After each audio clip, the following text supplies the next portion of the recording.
Hey Plamo Nerds, I just wanted to do a quick unboxing and share my first impressions on the newest addition to my toolbox, the Badger Renegade Krome, otherwise known as the RK1.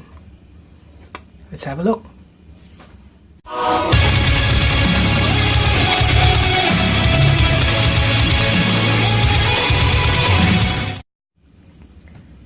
So it arrived in this unassuming cardboard box covered in bubble wrap, and inside, also covered in bubble wrap, is this really nice looking case. It's an aluminum case, pretty similar to some high-end guitar cases. Has a nice little latch here. And inside is the airbrush. Looks really good. It comes with an extra needle, 0.33 needle, and the matching nozzle and regulator set.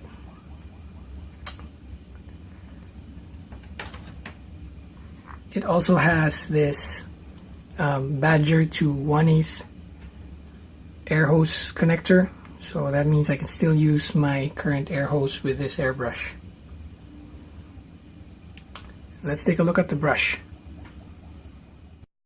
So from what I've read on the Badger website and according to some YouTube reviews, the Renegade Krome is an upgraded version of the Renegade Velocity, with some elements from the Sotar 2020 model. The first thing you notice is this ergonomic grip that's attached to the bottom.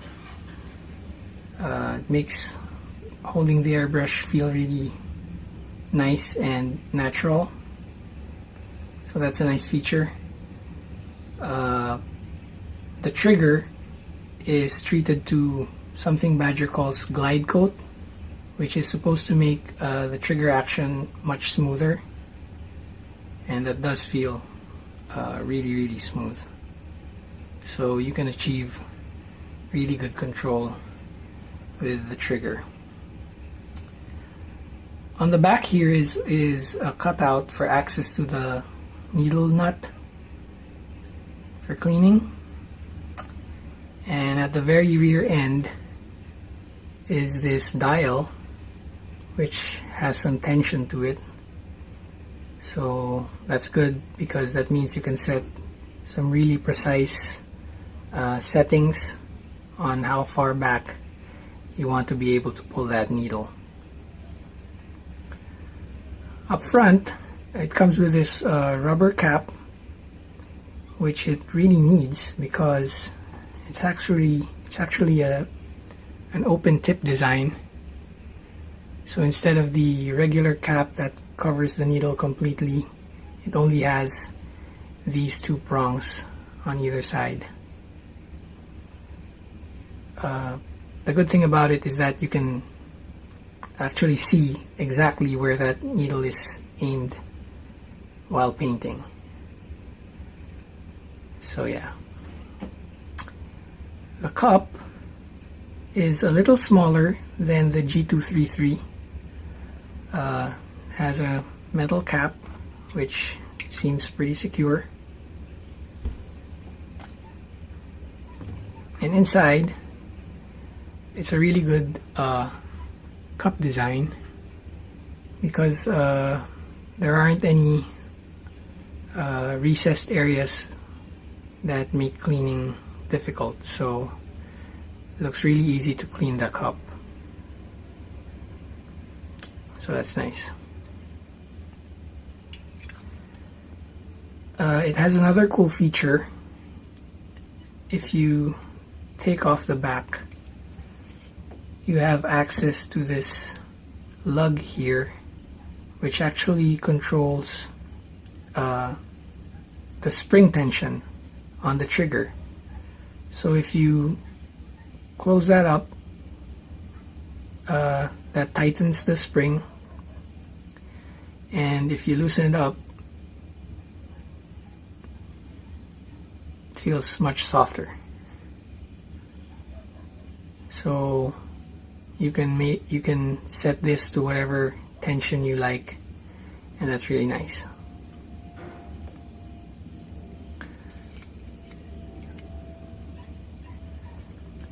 So the Krome comes installed, comes with a 2.1 millimeter needle installed, and with a spare, so that means you can choose the level of detail depending on what kind of work you're doing. Another difference between this and the Master G233 is the nozzle. So let me show you.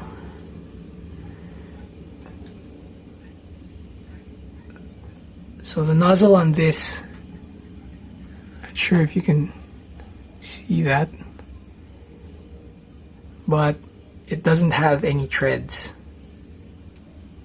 So the regulator is the cap is actually designed to hold that in place, and it's supposed to be self-centering. So that's good too. So let me show you what it looks like side by side with the Master G233.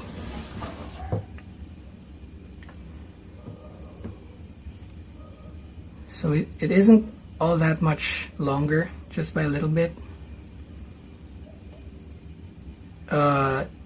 You can notice a larger space here between the trigger and the cup, which is nice because that means your finger can be more relaxed on holding this airbrush. It's not too cramped. Also, the angle of the cup is sharper, which I guess should mean that there should be less paint getting left behind inside the cup while painting. But they both have this, the cutout and the dial on the back.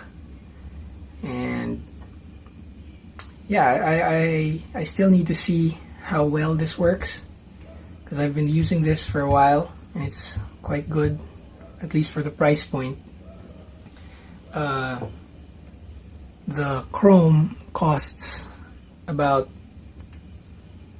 3-4 times as much as the Master airbrush, so I still need to see if it's really worth the price, at least for plamo applications.